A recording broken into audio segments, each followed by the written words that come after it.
Nathan's Pet by Craig Maskell. Nathan had a pet, but it was not a dog or a cat. It was not a rabbit or a guinea pig. Neither was it a hamster or a goldfish. It was not a budgie or a tortoise. And it definitely was not a stick insect. No, Nathan's pet was a dinosaur. That's right, I said dinosaur. And his name was Rollo. Rollo was over 8 foot tall, with green scaly skin, and he had big sharp teeth. But Rollo was really just like any other pet, only a lot bigger. Rollo loved going for walks in the forest, just like any dog. But whereas dogs loved chasing after sticks, Rollo loved chasing after logs. Rollo also had a very strange diet. He didn't eat dog food or cat food. He didn't eat carrots, lettuce, or even grass. No, Rollo loved to eat old people. That's right, I said old people. Grannies, granddads, aunties, and uncles. He would munch up 3 grannies a day. Gobble, gobble, munch, munch, burp. One day at school, Nathan was in his class, waiting for his first lesson to begin. Then, all of a sudden, the door burst open, and in stormed Miss Spotty Bottom. Miss Spotty Bottom was a nasty, mean, horrible head teacher, who had a really terrible bad breath, which smelt of snail droppings. And she hated all children, especially Nathan. Even the teachers were afraid of Miss Spotty Bottom. Whenever she would walk into their classroom, they would hide underneath their desks or inside their cupboards. Nathan Dixon, I thought I told you to get a haircut, boy, shouted Miss Spotty Bottom. But my mum said she likes my hair like this, nervously replied Nathan. Are you answering me back, boy? Detention for you, Nixon. I will see you in my office after school, shouted the horrid Miss Spotty Bottom as she stormed out of the classroom.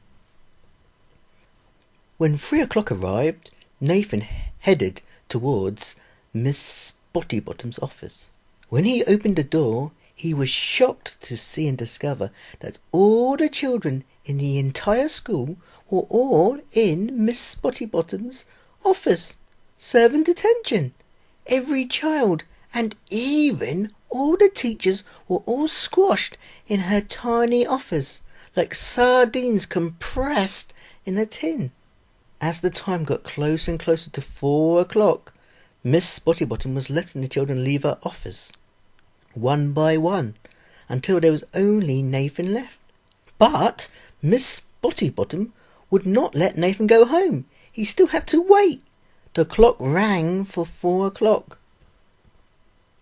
Nathan plucked up the courage and asked Miss Spotty Bottom if he could leave because it was getting dark and he needed to take Rollo for his daily walk. Rollo? Is that the name of your dog? asked Miss Spotty Bottom. No, it's the name of my dinosaur, Nathan replied proudly. Miss Spotty Bottom started to cackle like a witch. Dinosaur? There are no such things as dinosaurs, you silly boy. Yes, there are, and I've got one as a pet. So there, said Nathan. Okay, boy, prove it. Bring him into class tomorrow morning, ordered Miss Spotty Bottom, who was still cackling away.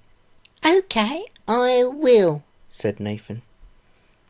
The next day at school, Nathan stuck to his promise and brought his pet, dinosaur Rollo, into school. The children loved playing with Rollo in the playground, using his long tail as a giant slide. Wee, wee, bump, and using his belly as a giant trampoline.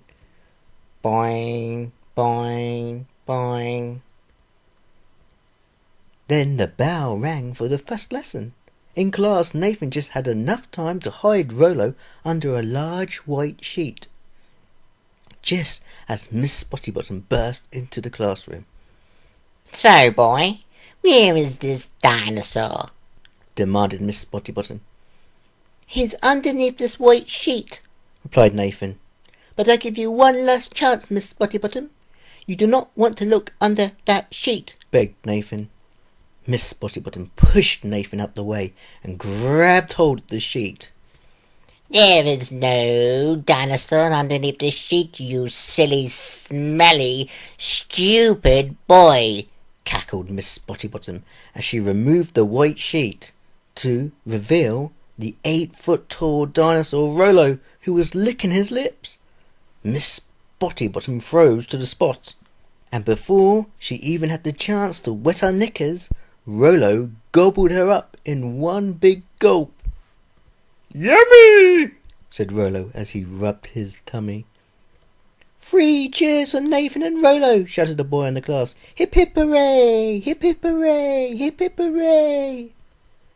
And from that day onwards, Rollo's diet consisted of grannies, granddads, aunties, uncles, and the occasional nasty head teacher.